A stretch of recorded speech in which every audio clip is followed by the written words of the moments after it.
How y'all doing today? It's Sergeant Peoples again, aka P. Dis. That's right. Alright. Here with the Atlanta Fire Department, out here at Hartsville International Airport, Jackson in Atlanta, Georgia. Bring you another training session. This is just going to be kind of a refresher on the Rosenbauer HRET 6x6. Alright, HRET meaning high reach extendable turret. Alright, so that's what we're in the cab right now. And I'm just going to explain of how to kind of do it, check it off. If you haven't been on it in a while and you need kind of a little refresher, you forget, we all forget things. If you haven't, what I say, if you don't use it, you lose it. So that happens to everybody. Everybody's human. So here we go. So to start off in the morning, to start checking off your HRET, and we're just going over just the HRET. All right. When you're sitting in the HRET, the joystick closest to you is the HRET joystick. Okay. So if I want to go ahead and start activating the boom on that, I'm sorry, not the boom, but the nozzle, I'm just going to hit start on the HRET joystick. I'm going to hit start right here. All right. Once I hit start on it, I can control the nozzle with the joystick. All right. If I move the whole entire joystick, I can control the nozzle. You can also see that it's moving up there. I'm going up and down, and I'm going left and right. All right. Now, with that, if you just shooting it just as a roof turret, be aware it has a safety feature on it. So if the nozzle is like right here, it will not go all the way to the right. All right, it's gonna stop. All right, that's as far right as I can go. Reason for that, because you have your stinger right there. All right, it's just a safety feature. You can go all the way left, just like that. But to go all the way right, you're gonna have to move it kind of up a little bit. And if you watch, it should go all the way to the right now that it's sensed that it's out of the way. See how now we're getting a little bit further to the right. All right, so just remember, if it stops like that, it's just a safety feature. You're too close to the stinger. All right, so I got all my nozzle control with my joystick. All right, with my joystick. And just to give you some numbers, now on low flow, when it's bedded, this will shoot 625. All right. On high flow, it'll shoot 1250 gallons per minute. All right. Whenever you take it out of the bed, when it's elevated, those drop. All right. It'll go from low flow being 500 and high flow being 1,000 gallons. All right. So just remember that also. When it's bedded, it's the normal GPMs. When it's elevated, it changes. And that also will change right here too. Like if I hit on the joystick, if I hit right now, it's in low flow. You see the two blue buttons. If I go to high flow right here, you see all 4 lights are illuminated. That means I'm at my 1250 right now. If I hit it again, I'm back to my 625. All right, now that'll change when I go elevated, and I'll show you that in a minute. All right, but this is your high and low flow button. All right, of course this button right here is your halotron button. This is your fog pattern, also to bring the piercing nozzle back in. This is your straight stream, also to bring the piercing nozzle out manually. And then of course your start stop buttons, and then this controls the stinger. All right, which we're going to go over in a minute. Okay, so now that I can shoot water that way or whatnot. So if I want to activate the actual HRET, I got to hit 1 right here. This red button says boom enable. All right, I'm currently in 0, and you always want to ride around in 0. Whenever you put the HRET back up, you want to be in 0. So right now I'm going to switch to 1. All right, now I'm in 1. What that does is now I can activate my low, medium, or high attack. Low, mid, or high. So right now I'm going to go into a mid attack. So once I hit 1, I can just hold down this button, and it's going to start moving, and it's going to go into a mid attack. All you have to do is hold down the button.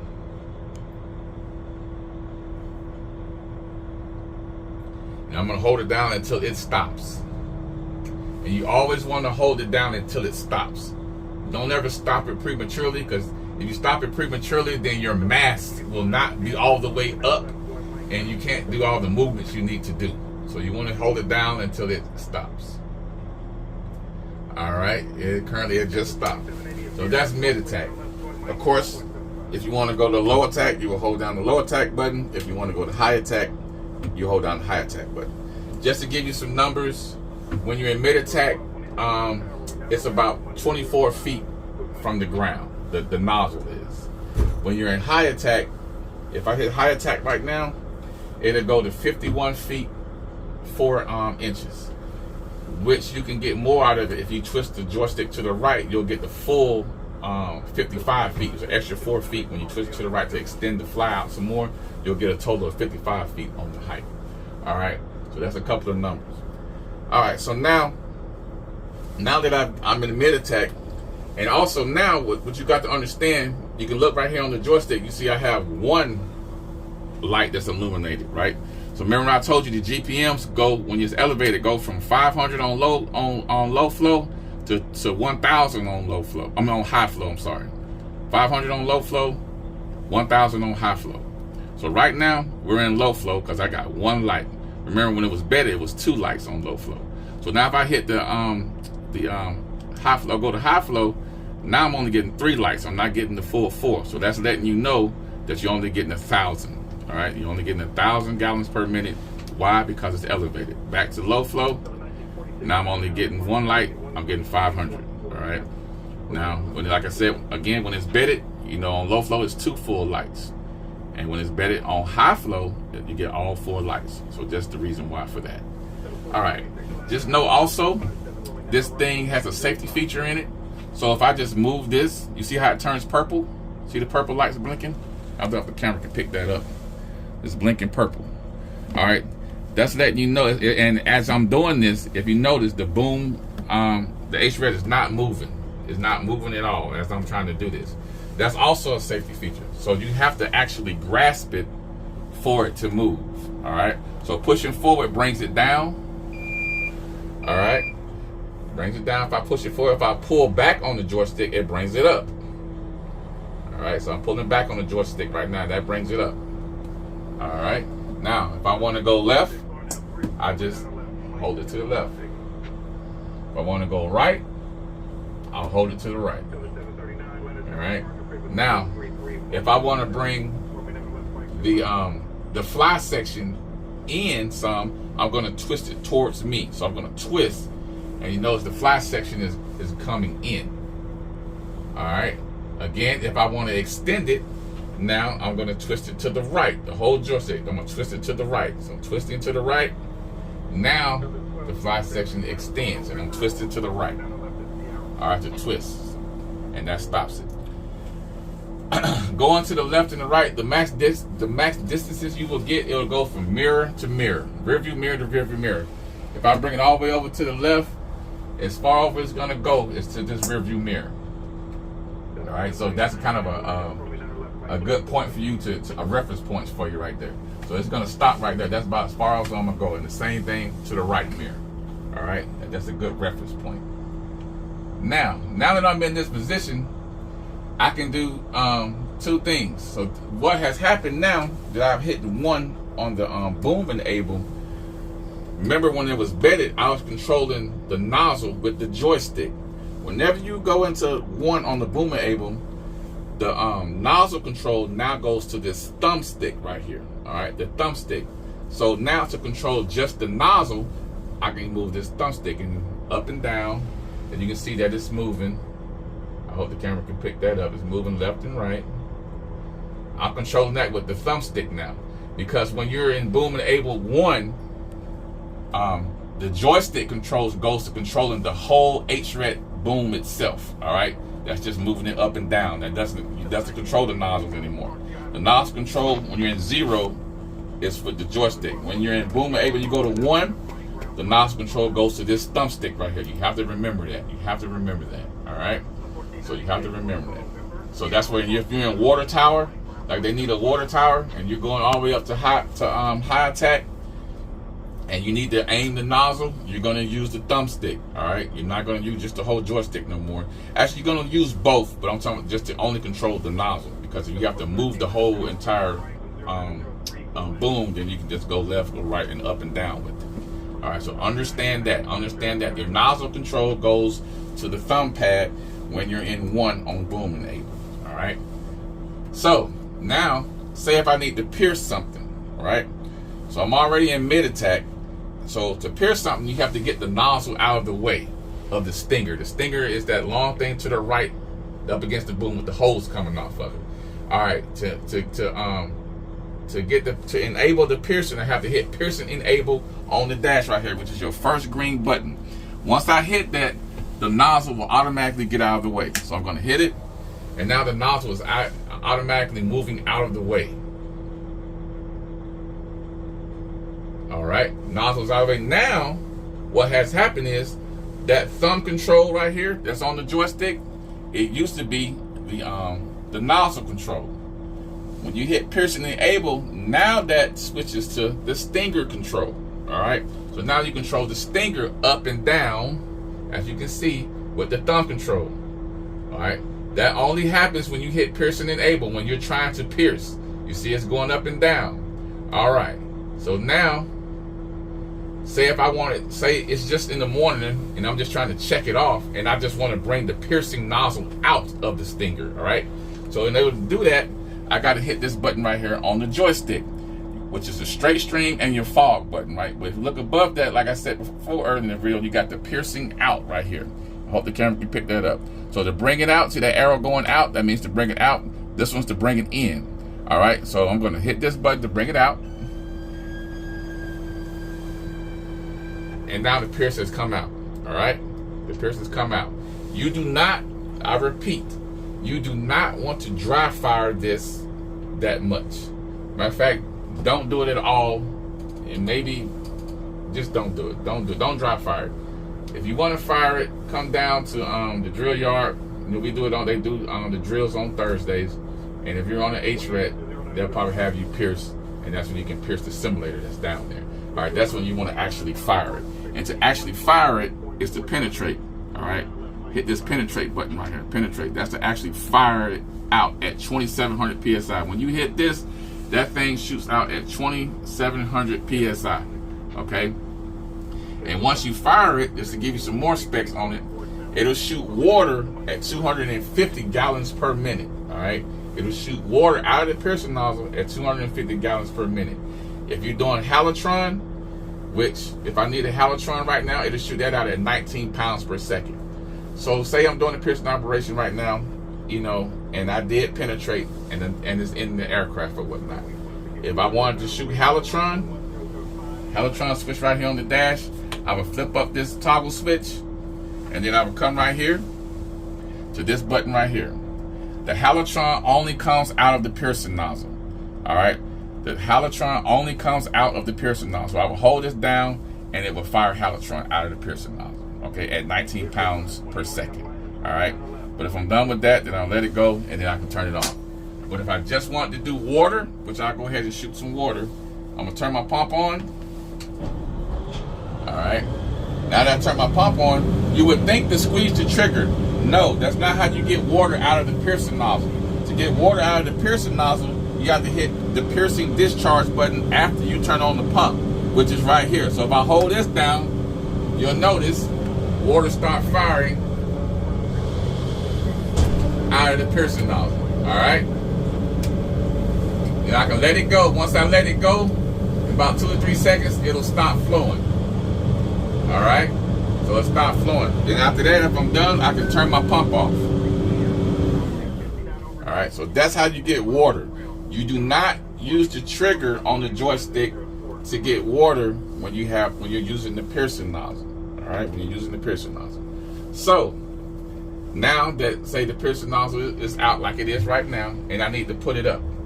Right here on the fog button, there's a combo button, the fog button right here. That's how I bring it back in. All right, so I'm hold this down, and it goes back in.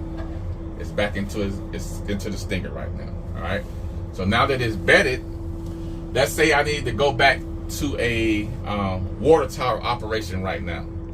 So if I hit, I would have to turn off the piercing enable.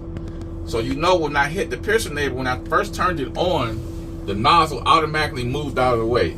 But when you turn it off, it will not do that. All right, it's going to stay where it is. You manually have to bring it back into water tower mode.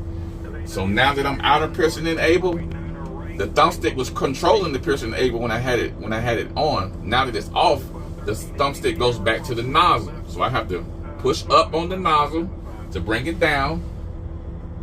All right, I'm bringing it down now. Once it gets right there, now I'm gonna go right on the thumbstick to bring the nozzle back right. You have to manually do that if you're gonna go back to water tower mode from Pearson enable.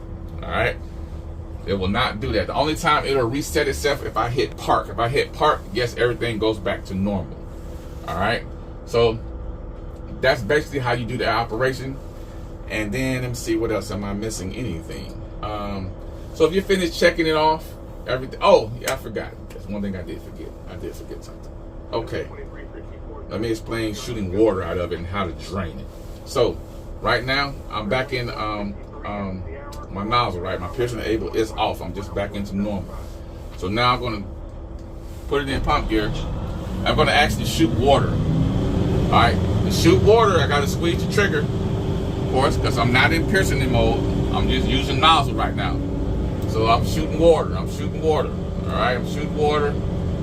I can go to whatever pattern I need to go to. Shoot water. All right, now that I've shot in water, I've tested it out. I'm gonna let it go, and it's gonna stop after 2 to 3 seconds. Okay, shot my water, and now I'm gonna turn my pump off. Right. So after you shoot water with an elevator, anytime you shoot water out of the HRET nozzle, even if it's bedded, anytime you shoot water, you need to drain it before you park it. All right, to drain it, you need to go into low attack, which I'm going to do right now. So I'm going to go into low attack.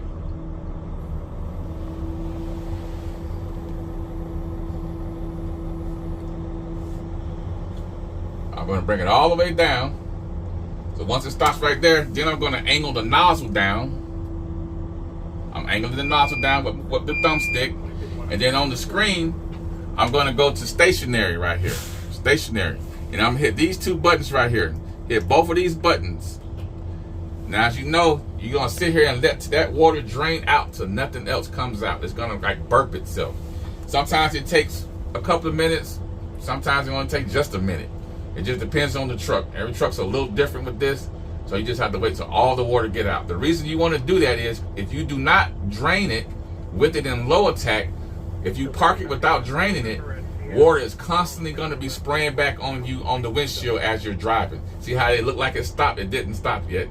Don't let it fool you. It's going to burp itself again. It's going to start flowing again. All right, but that's the reason we have to drain it like this. Bring it down in low attack and hit both drains on your stationary screen, which is it's gonna flow out some more. Just give it a second. See, there it is. There it is, right there. All right. Once that all flows out, then you'll know it's fully drained. It'll completely stop. Which that's it right there. All right. So once you get to that, nothing's flowing out. You're completely drained. You can turn off your drains right here on the screen. All right. Now they're off. Now from this, I'm finished. I'm finished. I checked off the truck. HRET is good. So I can park it. To park it, back into this red button right here. This bottom figure right here. You're going to hold it down right here. It'll automatically park from any position. All right. It will automatically park from any position. Whether you're in low attack, mid attack, or high attack. All you got to do is hold the button down. The Pearson the Stinger will correct itself and everything. All right. Once it stops, let go of the button. Now it's parked. Now the last thing you do, and please do not forget this step. The last thing you do is put it back into the 0. You have to put it back into 0. Do not ride around with it on 1. All right. The reason for that is if I let it stay in 1 and not hit, I just grab the nozzle and hit it, it's going to start moving the HRET, the boom. It's going to start moving it. You don't want that to happen. All right. So the reason for that is because I still had it in 1. So I'm going to park it again. Let it come down. All right. When I'm done, last step, put it back in 0. All right. Put it back in 0. Before you even start the truck up or move the truck, always check this button to make sure it's in 0. Because if you're in the bay and it's in 1, it could possibly come up. Or if you're going under a bridge, somebody you hit the joystick by accident, you bumped or whatever, you know, it could possibly come up. But remember, it does have that safety feature, which if you don't grab it, it'll start blinking purple. But you never know. So just for safety reasons, always ride around at 0. And before you start the truck up and move the truck, make sure you're in 0. All right, so that's how you check off the HRET. This is Sergeant Peoples again, and this is 11 Fire Department. We'll holler at you. We out.